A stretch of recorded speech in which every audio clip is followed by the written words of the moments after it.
Morning everyone, welcome to our YouTube channel Excellence Future Classes। बच्चों, आज हम कक्षा 9 की गणित में पहला चैप्टर संख्या पद्धति में संख्या रेखा पर अपरिमेय संख्याओं का स्थान निर्धारण करेंगे। बच्चों, उदाहरण नंबर 3 है हमारा, संख्या रेखा पर वर्गमूल 2 का स्थान निर्धारण कीजिए। संख्या रेखा आपको पता है, आप पिछली कक्षाओं में संख्या रेखा पर पूर्ण संख्याओं को, प्राकृत संख्याओं को, परिमेय संख्याओं को प्रदर्शित कर चुके हैं, उनका स्थान निर्धारित कर चुके हैं।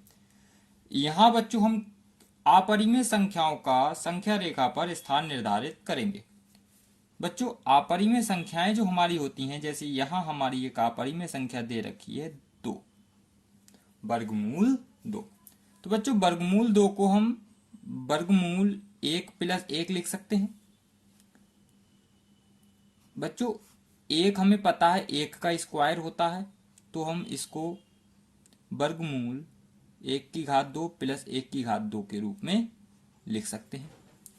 अब बच्चों, आपने पिछली कक्षाओं में एक प्रमेय पढ़ी थी, पाइथागोरस प्रमेय।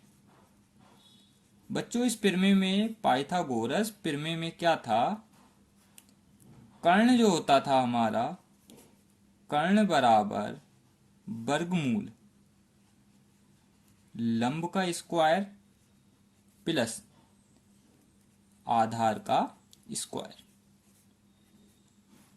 बच्चों, अब हम इसकी और इसकी तुलना करें अगर, तो हमारा यहां पर कर्ण क्या हो जाएगा बच्चों, कर्ण हमारा हो जाएगा वर्गमूल 2।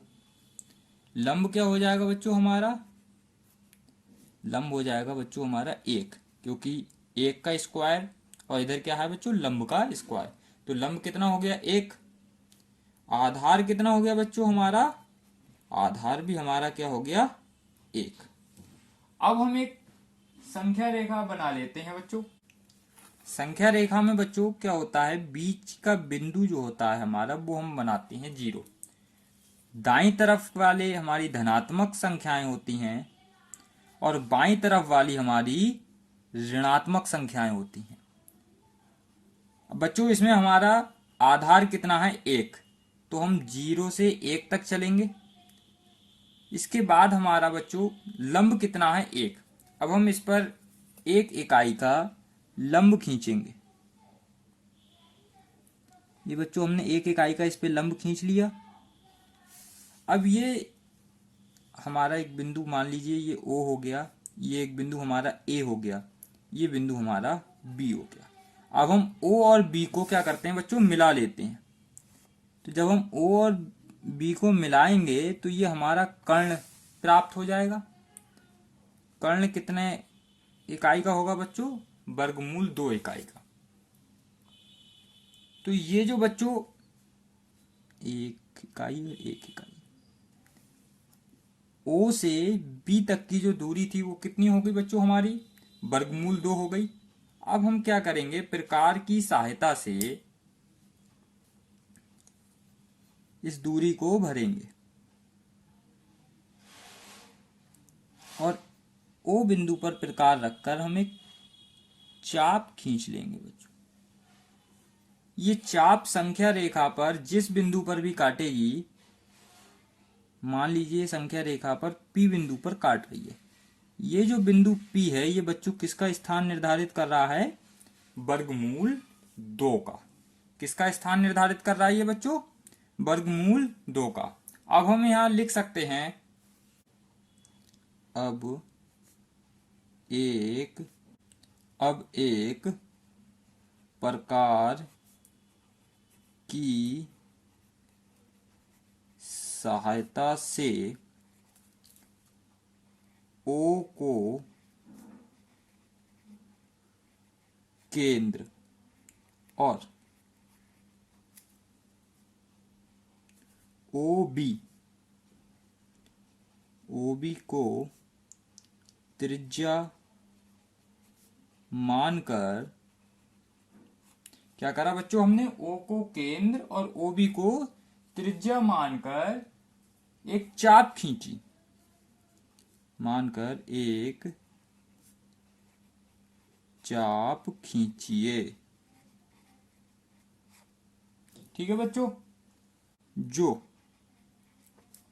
संख्या रेखा पर, किस पर बच्चों, संख्या रेखा पर बिंदु किस पर काटता है बच्चों, P पर काटता है, तो बिंदु काटता है। अतः बिंदु B क्या है बच्चों, हमारा वर्गमूल 2 का स्थान निर्धारित कर रहा है। अतः बिंदु P संख्या रेखा पर वर्गमूल 2 का स्थान निर्धारण कर रहा है।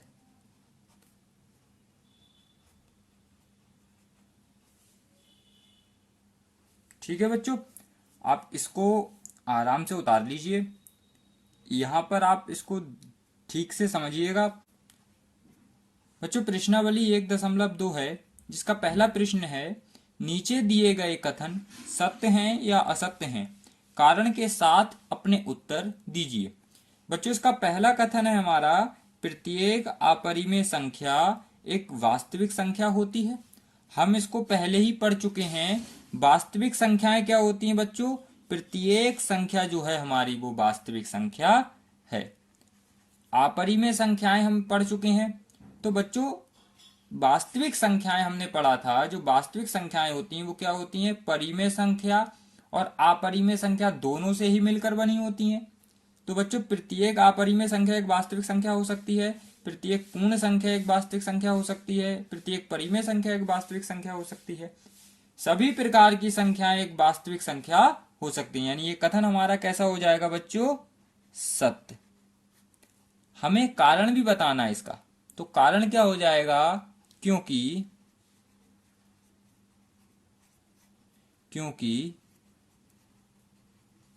वास्तविक संख्या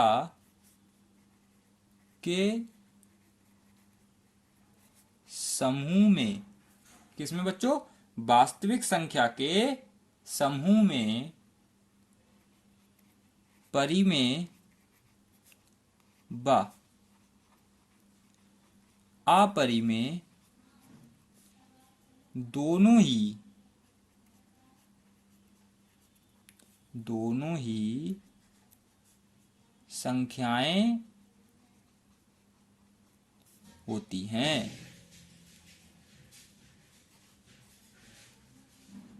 ठीक है बच्चों, क्या हो जाएगा, ये कथन हमारा सत्य हो जाएगा। कारण क्या लिखेंगे हम, क्योंकि वास्तविक संख्या का जो समूह होता है, यानी वास्तविक संख्या के समूह में परिमेय व अपरिमेय दोनों ही संख्याएं होती हैं।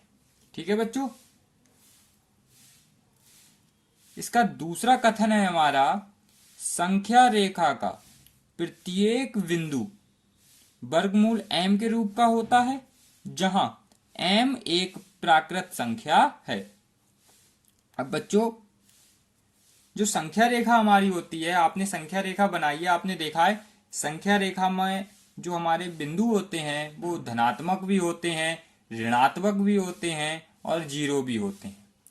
चूंकि वो कह रहा है कि यहाँ m जो है हमारा वो क्या है बच्चों, एक प्राकृत संख्या है, और प्राकृत संख्या ऋणात्मक नहीं हो सकती, प्राकृत संख्या ऋणात्मक नहीं हो सकती, प्राकृत संख्या में शून्य नहीं हो सकता, यानी ये प्रत्येक बिंदु वर्गमूल m के रूप का नहीं हो सकता। यानी ये कथन हमारा कैसा हो जाएगा, असत्य। क्यों असत्य हो जाएगा, क्योंकि शून्य व कोई भी ऋण संख्या, कोई भी ऋण संख्या क्या होता है बच्चों, किसी प्राकृत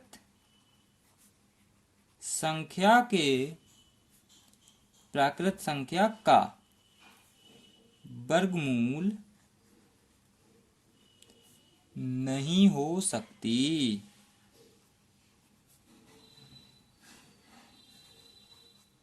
ठीक है बच्चों, अगला हमारा तीसरा कथन है हमारा, प्रत्येक वास्तविक संख्या एक अपरिमेय संख्या होती है। बच्चों वास्तविक संख्या अभी हमने आपको पहले कथन में भी समझाया था, वास्तविक संख्याओं में तो सभी संख्याएं हो सकती हैं, लेकिन वास्तविक संख्या किसी एक प्रकार की नहीं हो सकती। तो ये कथन कैसा हो जाएगा बच्चों हमारा? असत्य। कारण क्या हो जाएगा हमारा? कोई भी एक संख्या ऐसी ले लीजिए जो अपरिमेय नहीं है। मान लीजिए हम यहां लिख लेते हैं क्योंकि 3 कैसी संख्या है बच्चों? ये एक वास्तविक संख्या है। 3 एक वास्तविक संख्या है, परंतु अपरिमेय संख्या नहीं है। ठीक है बच्चों, इसका प्रश्न नंबर 2 है, इसको आप ध्यान से पढ़िए बच्चों। क्या सभी धनात्मक पूर्णांकों के, पूछ रहा है क्या सभी धनात्मक पूर्णांक, हमारे जो पूर्णांक हैं उनमें से कौन से पूर्णांक बच्चों? धनात्मक पूर्णांक के वर्गमूल अपरिमेय होते हैं? यदि नहीं तो एक ऐसी संख्या के वर्गमूल का उदाहरण दीजिए जो एक परिमेय संख्या है। अब बच्चों आपने पढ़ा है धनात्मक पूर्णांक। धनात्मक पूर्णांक क्या होते हैं बच्चों? जैसे 1, 2, 3, 4, 5, ये क्या है? हमारे धनात्मक पूर्णांक है बच्चों। इनका हमें क्या निकालना है? वर्गमूल। जब हम इनका वर्गमूल निकालेंगे तो आप इसमें देखिए ये 4, इसका वर्गमूल कितना आ जाएगा बच्चों? 2। और 2 कैसी संख्या है? एक हमारी परिमेय संख्या है। यानी कि क्या सभी धनात्मक पूर्णांकों के वर्गमूल अपरिमेय होते हैं? सभी धनात्मक पूर्णांकों के नहीं होते हैं। यानी ये कथन कैसा है हमारा? गलत है, असत्य है। तो हम क्या लिखेंगे इसका? नहीं। नहीं सभी धनात्मक पूर्णांकों के वर्गमूल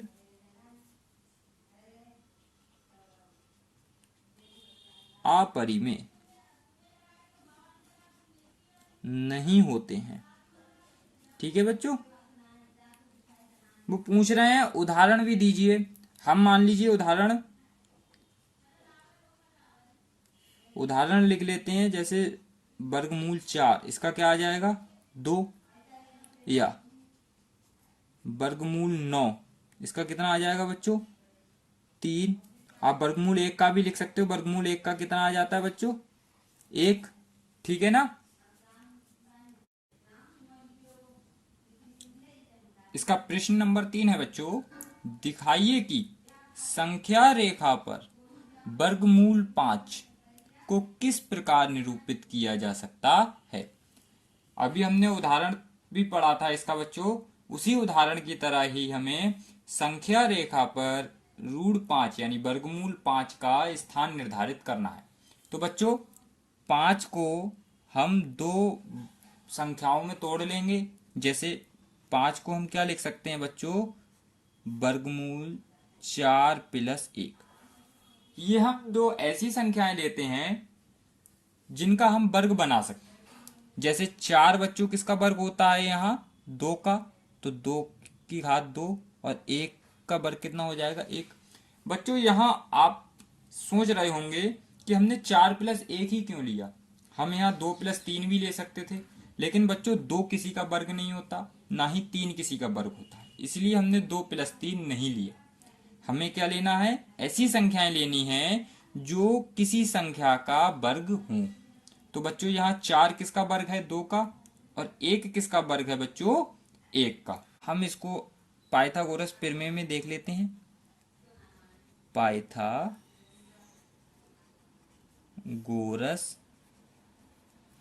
प्रमेय द्वारा। बच्चों पाइथागोरस प्रमेय क्या थी, अभी हमने आपको बताया। पाइथागोरस प्रमेय थी कर्ण बराबर वर्गमूल आधार का स्क्वायर प्लस लंब का स्क्वायर। तो बच्चों यहाँ हम अगर इसकी और इनकी तुलना कर लेंगे तो हमारा कर्ण क्या आ जाएगा बच्चों, कर्ण हमारा आ जाएगा वर्गमूल 5। आधार क्या आ जाएगा बच्चों हमारा, आधार आ जाएगा बच्चों हमारा 2। और लंब कितना आ जाएगा बच्चों हमारा, लंब आ जाएगा 1। ठीक है। अब बच्चों हम संख्या रेखा बना लेते हैं। बच्चों इस संख्या रेखा में आप देखिए बीच में हमारा बिंदु क्या होता है, 0। इसके दाईं तरफ के बिंदु जो होते हैं वो हमारे धनात्मक संख्याओं के होते हैं और बाईं तरफ के जो बिंदु होते हैं वो हमारी ऋणात्मक संख्याओं के होते हैं। अब बच्चों 0 से, अब आप देखिए इसका आधार कितना है, 2, यानी हमें 0 से कितने चलना है बच्चों, 2 इकाई। 0 से 2 इकाई। ठीक है बच्चों, मान लीजिए 0 जहां से हमने चलना शुरू किया था ये बिंदु हमारा O था और 2 इकाई पर हम पहुंचे, ये बिंदु हमारा हो गया बच्चों A। ठीक है। अब वो कह रहा है कि हमें 1 इकाई का क्या होना चाहिए बच्चों, लंब। तो हम 1 इकाई का लंब यहां पर खींच लेते हैं। इसको मान लीजिए आप B। ठीक है बच्चों, अब आप इस O को B से मिला लीजिए।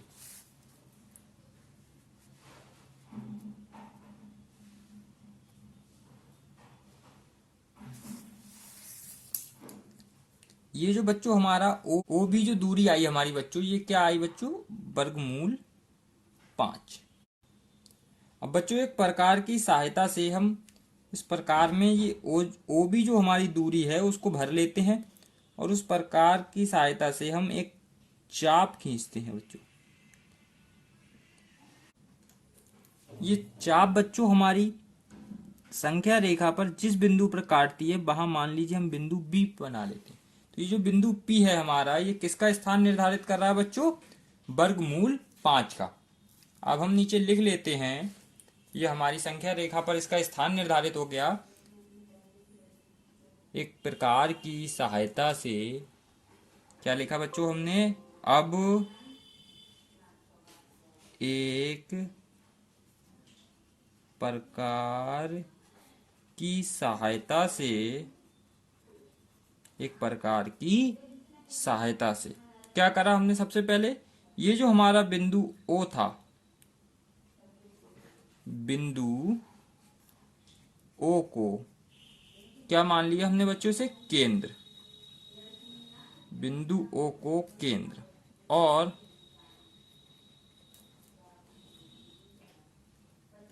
ये जो हमारी OB रेखा थी,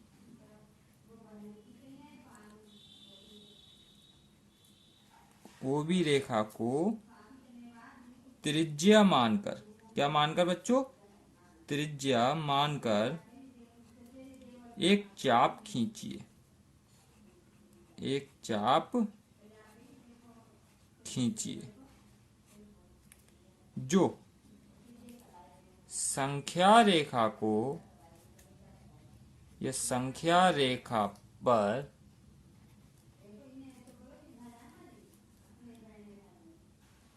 संख्या रेखा को बिंदु P पर काटता है।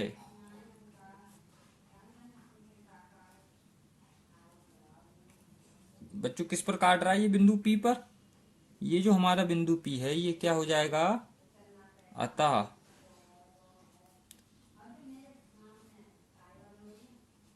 बिंदु P संख्या रेखा पर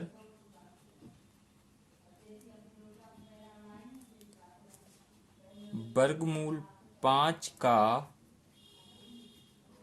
स्थान निर्धारण करता है, स्थान निर्धारण करता है, स्थान निर्धारित करता है। ठीक है बच्चों।